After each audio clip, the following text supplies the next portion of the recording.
নাসরুল মুমিনিন। আমার কোন মুমিন বান্দা যদি বিপদের মধ্যে যদি পড়ে যায়, বালা মুসিবতের মধ্যে যদি পড়ে যায়, ওই মুমিন বান্দা যদি আমি রব্বুল আলামিনের প্রতি যদি ভরসা করে, তাহলে শুনে রাখো ওই মুমিন বান্দাকে সাহায্য করা আমি আল্লাহর উপরে ওয়াজিব হয়ে যাই। কোন সুবহানাল্লাহ। এখন মুমিন বান্দাকে নামের আগে মুসলমান থাকলেই কি মুমিন হওয়া যায় নাকি? নামের আগে মুহাম্মদ থাকলেই মুমিন হওয়া যায় নাকি? ভোটার আইডি কার্ড, জন্ম নিবন্ধন, তার পূর্বে মুসলমান থাকলেই মুমিন হওয়া যায় নাকি? এইভাবে তো মুমিন হওয়া যায় না। রব্বুল আলামিন যেই পদ্ধতি আমাদেরকে দেখিয়েছেন, আল্লাহ রসুলের আদর্শের প্রকৃত অনুসারী যদি হতে পারি, আওয়াজ দেন আমাদের সঙ্গে থাকবেন কে? আরো জোরে বলতে হবে, কে থাকবে? ওই আল্লাহ তাআলা বলেন, বান্দারে মুখে শুধু মুমিন দাবি করলেই হবে না, মুখে শুধু ইমানদার দাবি করলেই হবে না। মুখে যেইটা তোমরা বলো, কাজে যদি তার প্রমাণ দেখাইতে না পারো, তাহলে পারে বান্দা তুমি মুমিন হতে পারবে না। আমাদের সমাজে যেমন বহু লোক আছে, মুখে বলে আমি ইমানদার, কিন্তু ফজরের যখন আজান হয়ে যায় ওই বান্দা লিপটা ছেড়ে মসজিদে হাজির হতে পারে না। আছে না নাই? আবার লোকটা ইমানদার দাবি করে, বাপ যখন দুনিয়া থেকে বিদায় হয়ে গেল, বড় ভাইয়ের উপরে সব সম্পত্তি অর্পণের দায়িত্ব থেকে গেল। বাপ মারা যাওয়ার পরে যত সম্পদ আছে সব নিজের কুক্ষিগত করে নাই। আপনারা আওয়াজ দেন, এই লোকটা কি মুমিন হতে পারে নাকি? আবার লোকটা যখন মেম্বার হয়ে গেল কিংবা চেয়ারম্যান হয়ে গেল, সমাজের কোনো দায়িত্ব পেয়ে গেল, ওই লোকটা সুযোগ পেলেই সব বসান দেয়। আছে না নাই? সুযোগ পেলেই বান্দা বসান দেয়, আবার বলতে থাকি আমি ইমানদার, আমার চাইতে ইমানদার এই এলাকায় আর নাই। এমন আছে না নাই? আল্লাহ তাআলা বলছেন, শোনো, এদের মুখের কথা কাজ এক নয়। এরা মুখে বলে একটা, কাজে করে আরেকটা। যেই ব্যক্তি মুখে বলে ঠিকই আল্লাহ আছে, পরকাল আছে, মুখে বলা আর কাজ যদি মিল না হয়, ওই বান্দা কখনোই ইমানদার হতে পারবে না। এখন ইমানদার ব্যক্তিকে ইমানের বৈশিষ্ট্য কি, ইমানের গুণাবলীটা কি হবে? যেই লোকটা ইমানদার নিজেকে দাবি করলো, তার গুণাবলী, তার বৈশিষ্ট্য, তার আচরণ কেমন হবে? রব্বুল আলামিন শোনাচ্ছেন, বান্দা শোনো, ওয়া ইযা তুলিয়াত আলাইহিম আয়াতুহু যাদাতুহুম ঈমানা ওয়া আলা রাব্বিহিম ইয়াতাওয়াক্কালুন। মুমিন তো সেই বান্দা, ইমানদার তো সেই বান্দা, যখন তাদের সামনে কোরআনের আয়াতে কারিমা পড়ে পড়ে যখন শোনানো হয়, তাফসীর যখন তাদেরকে শোনানো হয়, ওই বান্দার দিলের মধ্যে ভয় সৃষ্টি হয়। কার? আরো জোরে বলতে হবে, কার ভয় সৃষ্টি হয়?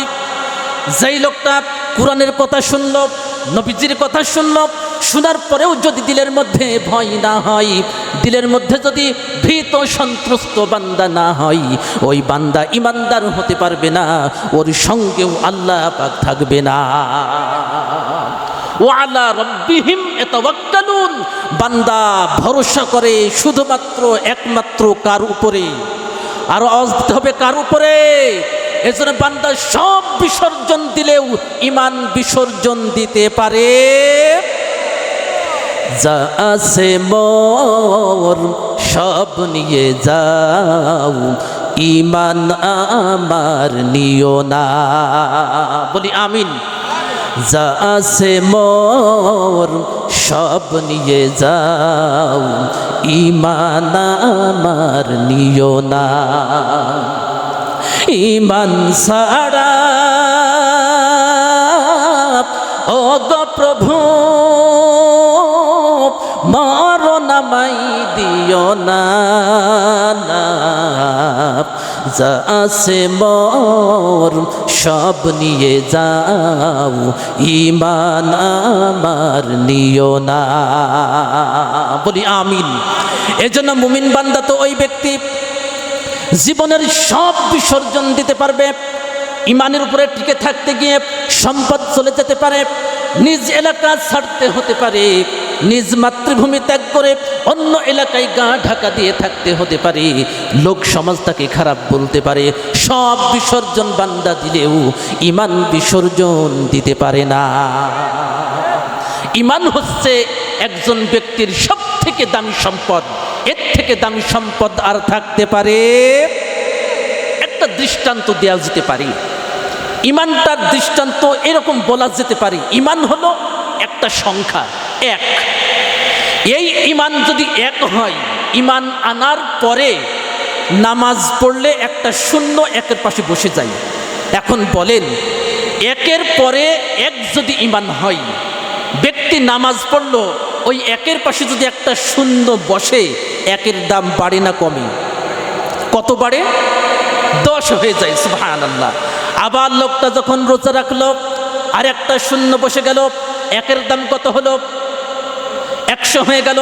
লোকটা আবার রমজান মাসে রোজা রাখলো, যাকাত দিল, হজ করলো, দান সদকা করলো, একের পাশে শূন্য বসতেই আছে। আপনারা বলেন, একের দাম বাড়ে নাকি কমে? তার মানে হলো, ইমান আনার পরে যেই লোকটা ইমানের উপরে টিকে থাকতে গিয়ে জুলুম, নির্যাতন, অত্যাচার সব কিছু সইবে, রব্বুল আলামিন বলতেছেন ওই বান্দার ইমান হলো সব থেকে দামি ইমান। কোন সুবহানাল্লাহ। আল্লাহর ভাষায় বলছে, আল্লাযীনা আমানু ওয়া হাজারু ওয়া জাহাদু ফি সাবিলিল্লাহি বিআমওয়ালিহিম ওয়া আনফুসিহিম আ'যামু দারাজাতান ইনদাল্লাহি ওয়া উলাইকা হুমুল ফাইজুন।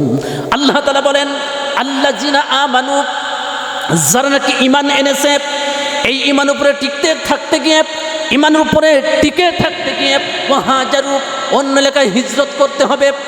তার মানে হলো, যেই ব্যক্তি নিজেকে ইমানদার বলে দাবি করবে, ওই ইমান উপরে টিকে থাকতে গিয়ে অন্য এলাকায় হিজরত করতে হতে পারে, জেল হতে পারে, জুলুম হতে পারে, অত্যাচার হতে পারে, এমনকি ওই বান্দাকে ফাঁসির কাষ্ঠ পর্যন্ত ঝুলতে হতে পারে। কথা বলেন না কেন? ইমানের উপরে টিকে থাকতে গিয়ে ফাঁসির কাষ্ঠে পর্যন্ত ঝুলতে হতে পারে, এ কথা কে বলছেন? যেই ব্যক্তি ইমানের উপরে টিকে থাকতে গিয়ে কঠিন মুসিবতের সম্মুখীন হয়ে যাবে, তার পুরস্কারটাও থাকবে ওই রকম বড়। কোন সুবহানাল্লাহ। এজন্য ইমানদার ব্যক্তি ইমানের উপরে টিকে থাকতে গিয়ে নিজ মাতৃভূমি ত্যাগ করতে পারে। ইমানদার ব্যক্তি ইমানের উপর টিকে থাকতে গিয়ে নিজ এলাকা ছাড়তে পারে, অন্য এলাকায় গা ঢাকা দিয়ে থাকতে হতে পারে, জেল হতে পারে, জুলুম হতে পারে, এমনকি ফাঁসির রশি পর্যন্ত ঝুলতে পারে। তবুও কোন ইমানদার ব্যক্তি বাতিল শক্তির কাছে মাথা নত করতে পারে না, পারে না, পারে না। আওয়াজ দেন ঠিক কিনা?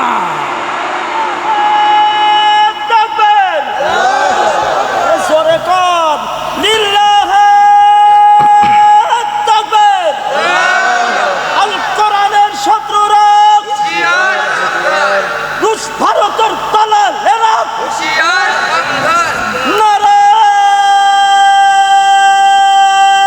তাকবীর। এজন্য আমার বন্ধুগণ, ইমানের উপরে টিকে থাকতে কঠিন বালা মুসিবত আসতে পারে। আল্লাহ তাআলা বলেন, আল্লাযীনা আমানু ওয়া হাজারু, ইমানদার দাবি করলেই হিজরত করা লাগবে। আপনি যদি বলেন আমি ইমানদার, আর যদি জামাই আদরও থাকেন, কোনো বালা নাই, মুসিবত নাই, আপনি প্রকৃতপক্ষের ইমানদার হতে পারবেন না। ওয়া জাহাদু ফি সাবিলিল্লাহি বিআমওয়ালিহিম ওয়া আনফুসিহিম, ওই লোকটা ইমানদার দাবি করলেই আল্লাহর পথে সংগ্রাম করবে, জান দিয়ে, মাল দিয়ে। সুবহানাল্লাহ। জান দিয়ে, মাল দিয়ে লোকটা আল্লাহর পথে সংগ্রাম করবে। আল্লাহ পাক বলেন, আ'যামু দারাজাতান ইনদাল্লাহ, এই ব্যক্তির জন্য আমি আল্লাহর নিকট রয়েছে মহা পুরস্কার। সেই পুরস্কার হবে জান্নাতুন নাঈম। কোন সুবহানাল্লাহ। জান্নাতুন নাঈম হবে সবথেকে বড় পুরস্কার। সুবহানাল্লাহ। আল্লাহ পাক বলছেন, শোনো, ইউবাশশিরুহুম রাব্বুহুম বিরহমাতিম মিনহু ওয়া রিদওয়ানিন ওয়া জান্নাতিন লাহুম ফিহা নাঈমুম মুকিম। যেই বান্দা ইমানদার দাবি করবে, হিজরত করবে, জান দিয়ে মান দিয়ে আমার রাস্তায় সংগ্রাম করবে, ওই বান্দার জন্য সুসংবাদ হলো এটা, আমি আল্লাহ তাআলা ওই বান্দাকে জান্নাতুন নাঈম দান করে দেব। কোন সুবহানাল্লাহ। এজন্য জীবনে সব বিসর্জন দিলেও ঈমান বিসর্জন দেওয়া যাবে? আরো জোরে বলতে হবে, যাবে। আমার বন্ধুগণ, আজ থেকে বহু বছর পূর্বে হযরতে ঈসা আলাইহিস সালামের জামানায়, ঈসা আলাইহিস সালামের ঊর্ধ্বগমনের পরে এই পৃথিবীর জমিনে একজন জালিম বাদশার আবির্ভাব হলো। ওই জালিম বাদশা নিজ এলাকার মধ্যে জুলুম করত, নির্যাতন করত, এত জুলুম এত নির্যাতন করত, খুন গুম থেকে শুরু করে এমন কোনো অপরাধ নাই যা দেশের মধ্যে চালু করে নাই, এমন কোনো অন্যায় না যে দেশের মধ্যে চালু করে নাই। সে বাদশার নাম হলো দাকিয়ানুস। সবাই বলেন নাম কি? দাকিয়ানুস। তাফসিরে ইবনে কাসিরের বর্ণনা মতে আমরা জানতে পারি হযরত ঈসা আলাইহিস সালামের ঊর্ধ্বগমনের পর দাকিয়ানুস নামের একজন স্বৈরাচারী শাসক ছিল, বাদশা ছিল। দেশের মধ্যে এমন কোনো জুলুম নাই, এমন কোনো নির্যাতন নাই যে না ব্যভিচার সৈলাভ হয়ে গেছে। এমনকি শেষ পর্যন্ত বাদশা দাকিয়ানুস নিজেকে খোদা বলে দাবি করলো, আর দেশের জনগণকে বলতে লাগলো তোমরা আমাকে সিজদা করো। কোন নাউজুবিল্লাহ। যাদের দিলের মধ্যে ন্যূনতম ইমানের যার্রা পরিমাণ ছায়া থাকে, ওই ব্যক্তি কি একজন মানুষ হয়ে আরেকজন মানুষকে সিজদা করতে পারে? আরো জোরে বলেন পারে? দিলের মধ্যে তার ভয় থাকবে কার? আরো জোরে বলতে হবে, কার ভয় থাকবে? যাদের হৃদয়ে আছে আল্লাহর ভয়, তারা কভু পথ ভুলে যায় না। আল্লাহর প্রেম ছাড়া এই দুনিয়ায় কারো কাছে কোনো কিছু চাই না। ঠিক কিনা? রাতে আধারে যারা সেজদাতে রয়, দু চোখের অশ্রুতে নদী যেন বয়। রাতে আধারে যারা সেজদাতে রয়, দু চোখের অশ্রুতে নদী যেন বয়। সল্লনার হাত সানি যতই আসুক, সল্লনার হাত সানি যতই আসুক, পিছনে ফিরেও সে তাকাই না। যাদের হৃদয়ে আছে আল্লাহর ভয়, তারা কভু পথ ভুলে যায় না। আল্লাহর প্রেম ছাড়া এই দুনিয়ায় কারো কাছে কোনো কিছু চাই না।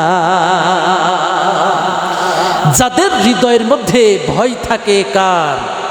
সবাই বলেন না, কার ভয় থাকে? আল্লাহর ভয় যাদের হৃদয়ে বদ্ধমূল থাকে, সে কোনো মানুষের কাছে, মানুষের পায়ে, মানুষের সামনে সিজদা করতে পারে।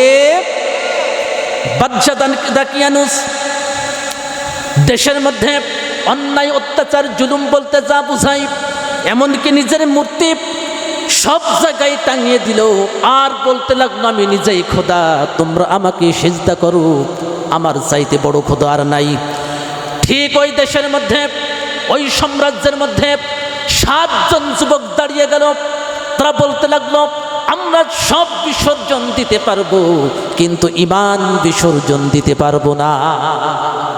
তার মানে হলো আমাদের দেশের সরকার, আমাদের দেশের বাদশা আমাদেরকে দিয়ে সিজদা করাতে পারে, আমাদেরকে দিয়ে জুলুম নির্যাতন করাতে পারে, আমাদের উপরে হত্যা মামলা করতে পারে, এমনকি ফাঁসির কাষ্ঠেও যদি আমাদেরকে ঝুলিয়ে হত্যা করে, শহীদ করে দেয়, তাও পরে আমরা কোনো মানুষের পায়ের কাছে সিজদা করব না।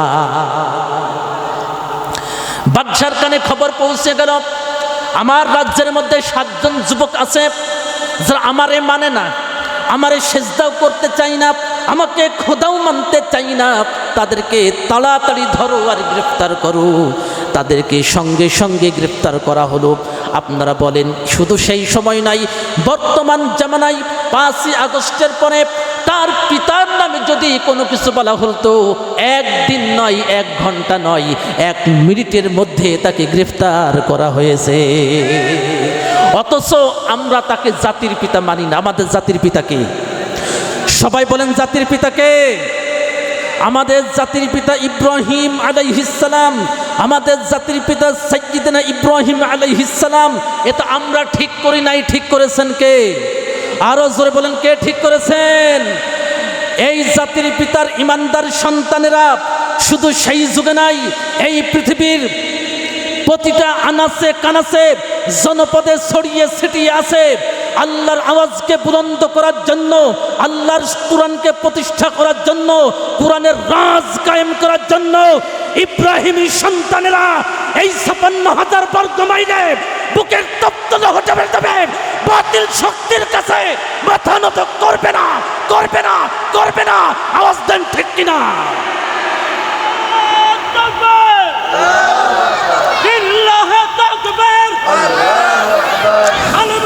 শত্রুরা, ইসলামের শত্রুরা, ইসলাম আছে যেখানে, নবী আছে যেখানে,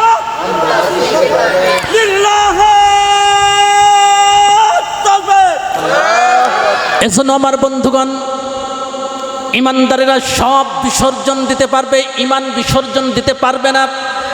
কারণ একজন মুমিন জীবনে ইমানের চাইতে গুরুত্বপূর্ণ আর কিছু নাই। ইমানের থেকে দামি সম্পদ আর কিছুই থাকতে পারে না। ইমান হলো মানুষের সব থেকে দামি সম্পদ। যার ইমান নাই সে তো বেঈমান। সে কি? সবাই বলেন না, সে কি? আপনারা কষ্ট পাচ্ছেন বুঝি? না, এমনিতেই যদি অ্যান্টিবায়োটিক একটু বেশি পড়ে শরীর স্বাভাবিকভাবে অসুস্থ হয়ে যায়, তো সেই রকম কোনো ভাবসাব আছে কি না? না, এটা তো আবার দেখা যাচ্ছে হুজুর যাই বলুক আমরা কোনো সারা শব্দ করব না, কারণ আগামী নির্বাচনে কিছু শক্তি সঞ্চয় করছি, এরকম ভাব নাকি? নির্বাচন কবে হবে তার এখন ঠিক নাই। আপাতত আবার এরকমও হতে পারে, বিগত করোনা ভাইরাসের সময় মাস্ক মুখে দিয়ে মুখ আইটি গিয়েছে, ছাতা খুলতেই চাচ্ছে না। তো হুজুর যতই আপনি বলেন আমরা মুখ খুলতে রাজি না, ব্যাপারটা কি এরকম? তাহলে দিলের সবটুকু আবেগ উজাড় করে দিয়ে এটা তাকবীর দেন তো, লিল্লাহে তাকবীর। হয় নাই, পিছনের ভাইরা মোটেও মুখ খোলেন নাই। একটু আল্লাহকে বলি, আল্লাহ যেই লোকগুলো মুখ খোলে নাই, আল্লাহ যেই লোকগুলো দিল খোলে নাই, আল্লাহ তুমি একটু দেখো তোমার এই বান্দাগুলো এবার হয়তো দিল খুলবে, মুখ খুলবে, দেখি আল্লাহ তারা খোলে কিনা। সবাই একটু বলেন তো, লিল্লাহে তাকবীর। আলহামদুলিল্লাহ, দিল খোলা হয়েছে, মুখ খোলা হয়েছে। জবাবটা ভালো মতো দিতে পারবেন? আরে বেটা, আমরা তো সেই জাতি বাসর ঘরে স্ত্রীকে রেখে জিহাদের ময়দানে শাহাদাত বরণ করা জাতি। আমরা তো নারী লোভী না, আমরা তো টাকা লোভী না, আমরা তো সম্পদ লোভী না, আমরা তো ক্ষমতা লোভী না। আমরা শুধু চাই 56,000 বর্গ মাইলের এই সবুজ ভূখণ্ডে কোনো দেশ চাই না, কোনো জাতি চাই না, সম্পদ চাই না, টাকা চাই না, বাড়ি চাই না। আমরা শুধুমাত্র চাই 56,000 বর্গ মাইলের প্রতিটা ইঞ্চি মাটিতে কোরআনের আইন চালু থাকবে, মসজিদের মেম্বারে মেম্বারে কোরআনের পতাকা উত্তীর্ণ হবে। কথা বলেন ঠিক কিনা? ঠিক কিনা? ঠিক কিনা? আজ আমাদের কণ্ঠকে নিচু হয়েছে বলেই স্বৈরাচারী জালিম শাসকেরা আমাদের মাথার উপরে বিগত দিন কাঁঠাল ভেঙে খেয়েছে। কথা বলেন না কেন? আমাদের কণ্ঠস্বর যদি বাঘের কণ্ঠস্বর হতো, সেই যুগের সাহাবীদের মতো হতো, আমাদের তো এই দশা হওয়ার কথা ছিল না। একটু ঠান্ডা মাথায় চিন্তা করেন তো, একটু ঠান্ডা মাথায় চিন্তা করেন। সেই যুগে আল্লাহর রসুল এবং তার সাহাবীদের এক হাতে ছিল এই কোরআন। ও ভাই, কোরআন নাই এখানে? এক হাতে ছিল কোরআন আর এক হাতে ছিল তরবারি। কি ছিল? সবাই বলেন না, কি ছিল? এক হাতে ছিল কোরআন, এক হাতে ছিল তরবারি, আল্লাহ রসুল এবং তার সাহাবী। ফলে হয়েছে কি, সেই যুগে সুপার পাওয়ার পারস্য সম্রাট, রোমান সম্রাট, তারা আর তার দলবল সহ আল্লাহ রসুল এবং তার সাহাবীদের পায়ে চুমা খেতে বাধ্য হয়েছে। আর আজকের দিনে মুসলমানেরা পৃথিবীর যে প্রান্তেই আছে সেখানেই পদদলিত হেয় প্রতিপন্ন। কথা বলেন ঠিক কিনা? কারণ একটাই, আমরা কোরআন থেকে সরে গিয়েছি আর জিহাদের তামান্না, শাহাদাতের তামান্না অন্তর থেকে উঠে গিয়েছে, যার কারণে আমাদের এই দশা। জিহাদের তামান্না আর শহীদ হওয়ার বাসনা যদি মনে থাকতো এই দশা তো হওয়ার কথা ছিল না। কথা বলেন না কেন? এজন্য আমার বন্ধুগণ, বাদশাহ দাকিয়ানুস দেশের মধ্যে এমন কোনো অন্যায় নাই, এমন কোনো জুলুম নাই, এমন কোনো অত্যাচার নাই যা করে নাই। সেই যুগের 7 জন যুবক দাঁড়িয়ে গেল, আমরা তোমাকে খোদা মানব না, আমরা তোমাকে সিজদাও করব না। বাদশার কানে খবর পৌঁছে গেলে গ্রেফতার হয়ে গেল। গ্রেফতার হওয়ার সঙ্গে সঙ্গে তাদেরকে জিজ্ঞাসাবাদ করা হলো, তোমরা কি আমাকে খোদা মানো না? আমার পায়ে কি সিজদা করবা না? এই 7 জন যুবক বলল, তুমি তো আমাদের সৃষ্টিকর্তা না, আমাদের সৃষ্টিকর্তা যিনি তার কাছেই কেবলমাত্র আমরা সিজদা করব, তাছাড়া বাকি কাউকেই আমরা সিজদা করতে পারবো না। বাদশার গান্বিত হয়ে গেল, বললে এদেরকে জেলের মধ্যে ঢুকাইয়া দাও, জেলের মধ্যে ঢুকাইয়া দাও, 3টা দিন এদেরকে সময় দিয়ে দাও। এই 3 দিনের মধ্যে যদি পরিশুদ্ধ হতে পারে, আমাকে যদি মেনে নেয়, খোদা বলে মেনে নেয়, আর আমার পায়ে যদি সিজদা করতে পারে, এই 3টা দিন তাদেরকে বাঁচিয়ে দেব। আর যদি না করে 3 দিন পরে ফাঁসির কাস্টে ঝুলিয়ে দুনিয়া থেকে এদেরকে বিদায় করে দেওয়া হবে। কন্নাউজুবিল্লাহ। আমার বন্ধুগণ, এই 7 জন যুবক চিন্তা করল, প্রয়োজনে আমরা ইমানকে রক্ষা করার জন্য, ইমানকে বাঁচাবার জন্য নিজ এলাকা, নিজ মাতৃভূমি ছেড়ে অন্য এলাকায় হিজরত করব, নিজ মাতৃভূমি ছেড়ে অন্য এলাকায় পালিয়ে চলে যাব, তারপরেও ইমান আমরা বিক্রি করতে পারবো না। কোন সুবহানাল্লাহ। 7 জন যুবক তাই করলেন। রাতের আধারে তারা বের হয়ে পড়লেন যে আমরা এখানে থাকবো না। 3টা দিন সময় দিয়েছে, হয় মৃত্যু না হয় ইমান। স্বৈরাচারী শাসকের কাছে আমরা মৃত্যুবরণ করব না, ইমান বাঁচাবার জন্য এলাকা ছেড়ে অন্য এলাকায় চলে যাব, তারপর এলাকায় থাকবো না। গভীর রাত্রিতে 7 জন যুবক রওনা হয়ে গেল, এলাকায় থাকবে না, পালিয়ে রওনা হয়ে গেল। যেতে যেতে প্রতিবদ্ধায় এক কুকুর পিছনে লেগেছে। কি পিছনে লেগেছে? এই কুকুর কোরআনে আসছে নাম ইতমির। কুকুর পিছন ছাড়ে না, বহুবার তাড়াবার চেষ্টা করেছে, পিছন ছাড়ে না। আমার বন্ধুগণ, 7 জন যুবক রওনা হয়ে গেল রাতের আধারে। যেতে যেতে যখন সুবহে সাদিক হয়ে যাবে, চতুর্দিকে যখন ফর্সা হয়ে যাবে, আজানের ধ্বনি চলে আসবে, চিন্তা করলো এখন তো আমরা ধরা পড়ে যাব, এখন আমরা ধরা পড়ে যাব, আর সামনে এগোনো যাবে না, আর সামনে যাওয়া যাবে না। ওই যে দূরে একটা পাহাড় দেখা যায়, ওই পাহাড়িয়া গুহার মধ্যে আমরা আশ্রয় নেব, দেখি পরবর্তীতে কি সিদ্ধান্ত নেওয়া যায়। সারাত্রি ধরে তারা হাঁটাহাঁটি করছেন। পাহাড়িয়া গুহার মধ্যে যখন আশ্রয় নিয়েছেন, তাদেরকে ঘুম পেড়ে বসলো। আল্লাহ তাআলা কোরআনে বলছেন, ইজ আওয়াল ফিতয়াতু ইলাল কাহফি ফাকালু রাব্বানা আতিনা মিন লাদুনকা রাহমাতাও ওয়া হাইয়্যি লানা মিন আমরিনা রশাদা। 7 জন যুবক আল্লাহকে বলল, আল্লাহ আমরা তোমার রহমতের মুখাপেক্ষী, আল্লাহ আমরা যে কঠিন বিপদের মধ্যে পড়ে গিয়েছি, রব্বুল আলামিন তুমি ছাড়া দুনিয়ার কেউ বাঁচাইতে পারবে না। আল্লাহ তুমি আমাদের পথকে সহজ বানাইয়া দাও। কোন সুবহানাল্লাহ। আমাদের পথকে আল্লাহ তুমি সহজ বানাইয়া দাও। 7 জন যুবক যখন গুহার মধ্যে ঢুকেছে, অমনি ঘুম পেড়ে বসেছে। আল্লাহ তাআলা বলছেন, ওদেরকে আমি ঘুমাইয়া দিলাম। লম্বা ঘটনা, সংক্ষেপে বলি। ঘুম যখন পেড়ে বসেছে, ঘুম থেকে জেগেই খুব ক্ষুধা লেগেছে। ফাবআসু আহাদাকুম বিয়ারিকুম হাযিহি ইলাল মাদিনা। একজন বলল, এক কাজ করো, এই যে মুদ্রা আছে আমার কাছে, এই মুদ্রাটা নিয়ে একটু বাজারে যাও, কিছু কেনাকাটা করে নিয়ে আসো, আমরা একটু খাওয়া দাওয়া করি, পেটে দারুণ ক্ষুধা, সারা রাত্রি ধরে আমরা হাঁটাহাঁটি করেছি। তো একজন মুদ্রা নিয়েই বাজারে চলে গেলেন, হাজিহি ইলাল মাদিনা, বাজারে চলে গেলেন। বাজারে যাওয়ার পর দোকানদারকে বললেন, ভাই আমার এই লাগবে সেই লাগবে, সব বললেন। রুটি পাউরুটি বলতে যা বোঝায়, খাদ্য দ্রব্যাদি যা বোঝায় সব দিলেন। নেওয়ার পরে মুদ্রাটা দিচ্ছেন দোকানদারকে। দোকানদার মুদ্রা পেয়েই বলছে, ভাই আপনারা কি গুপ্তধন পেয়েছেন? গুপ্তধন পাবো মানে? না, মানে আপনারা যে মুদ্রা দিচ্ছেন এই মুদ্রার উপরে তো বাদশাহ দাকিয়ানুসের ছবি আছে, আর তিনি তো মারা গিয়েছেন আজ থেকে 309 বছর আগে। কত বছর আগে? 309 বছর আগে। তখন যুবক ছেলে বলছেন, না না, তা হয় কি করে, আমরা মাত্র ঘুম থেকে উঠে আসছি, 309 বছর কেমনে হবে?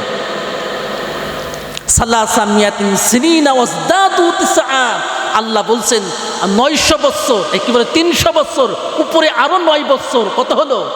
309 বছর। এদেরকে আমি ঘুম পাড়িয়ে রাখছি। দোকানদার বলছে, তুমি সত্য কথা বলো, এই গুপ্তধন তুমি কোথায় পেলে? কিছুদিন আমাদের আগে আমাদের দেশেই তো, আমাদের এলাকাতেই তো এরকম হয়েছিল যে পুরাতন পয়সার নাকি খুব দাম। শুনছেন আপনারা?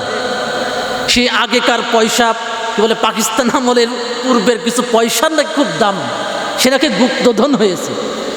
তো লোকটা বলছে, না না ভাই, হতেই পারে না, আমি মাত্র ঘুম থেকে উঠে আসছি, আমি গুপ্তধন কই পাবো?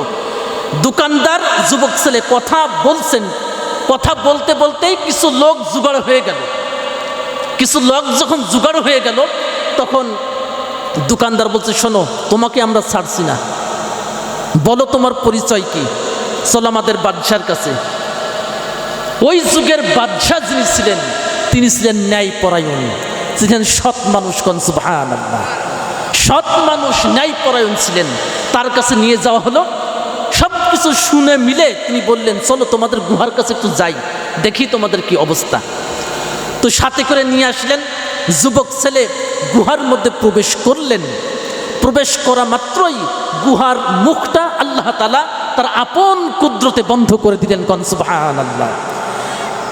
এজন্য আমার বন্ধুগণ, আমি বোঝাতে যাচ্ছি, ইমানদার যারা, ইমানের দাবি যারা করবে, নিজ মাতৃভূমি ছেড়ে অন্য এলাকায় গা ঢাকা দিয়ে থাকবে, নিজ মাতৃভূমি ছেড়ে অন্য এলাকায় পালিয়ে থাকবে, তারপরেও জালিম স্বৈরাচারী কোনো বান্দার কাছে, দুনিয়ার কোনো সুখ সুবিধার কাছে এই ইমানদার বান্দা ইমান বিক্রি করতে পারে না। ইমান যেহেতু দামি সম্পদ। ইমান কি সম্পদ? দামি সম্পদ। এজন্য মুখে ইমানদার যতই দাবি করেন, কাজে যদি তার প্রমাণ না দেখান, আমি আপনি ইমানদার থাকতে পারবো? এজন্য আমাদের মৃত্যু তো হবে, চাওয়াও তো এটা, আল্লাহ ওই ইমান নামক দামি সম্পদ দিয়ে আমাদের মৃত্যু দিও। কথা বলেন না কেন? আমাদের মৃত্যু দিয়ে, এটা আমাদের দাবি। ইমানের পথে অবিচল থেকে আমার মরণ যেন হয়, বলি আমিন। ইমানের পথে অবিচল থেকে আমার মরণ যেন হয়। তোমারই কাছে মিনতি আমার, তোমারই কাছে মিনতি আমার, মহামহিম দয়াময়। ইমানের পথে অবিচল থেকে আমার মরণ যেন হয়, বলি আমিন। আধারের দুর্গম আঁকা বাঁকা পথ, ভ্রান্তিতে পূর্ণ যত মতামত। আধারের দুর্গম আঁকা বাঁকা পথ, ভ্রান্তিতে পূর্ণ যত মতামত। কখনো হঠাৎ নফসের তাড়নাই লাগে সুন্দর মনোময় ইমানের পথে অবিচল থেকে আমার মরণ যেন হয় তোমারই কাছে মিনতি আমার তোমারই কাছে মিনতি আমার মহামহিম দয়াময়